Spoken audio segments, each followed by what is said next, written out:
조국 전 장관이 이제까지 수사받은 내용과 앞으로 남은 수사 그리고 전망에 대해서 취재 기자와 좀 정리를 해볼 필요가 있을 것 같습니다. 백종훈 기자가 나와 있습니다. 네. 자, 조 전 장관의 영장실질심사 관련 입장은 아까 이제 쭉 들어봤는데 크게 두 가지 내용을 밝혔습니다. 네, 그렇습니다. 거기서 시작을 해보죠. 네, 첫째, 검찰의 영장 혐의 내용에 대해 동의할 수가 없다. 예. 가족을 대상으로 한 전방위 수사를 견뎠다.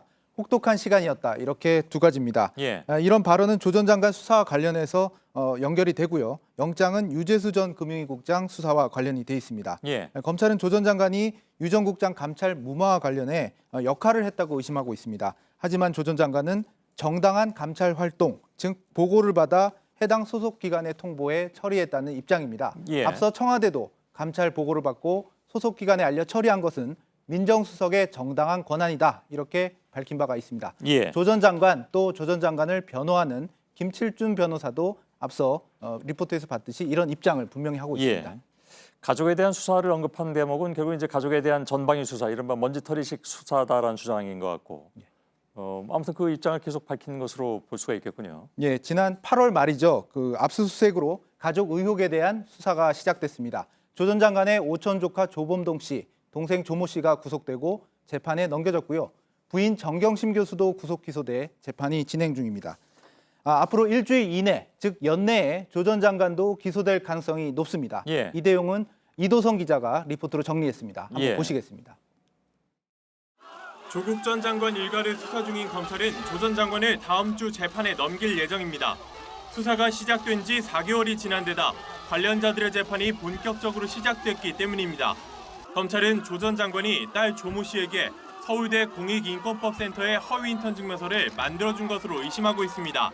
앞서 검찰은 부인 정경심 교수가 허위 인턴 증명서를 딸이 사용하도록 했다면서도 누가 작성했는지는 밝히지 않았습니다. 검찰은 공직자윤리법 위반 혐의를 적용할지에 대해서도 고민해왔습니다. 조 전 장관은 민정수석이 되면서 재산 공개 대상이 됐습니다. 검찰은 정 교수가 출자액을 속여 사모펀드에 투자하고 타인 명의로 주식을 사면서 법을 어겼다고 밝혔습니다.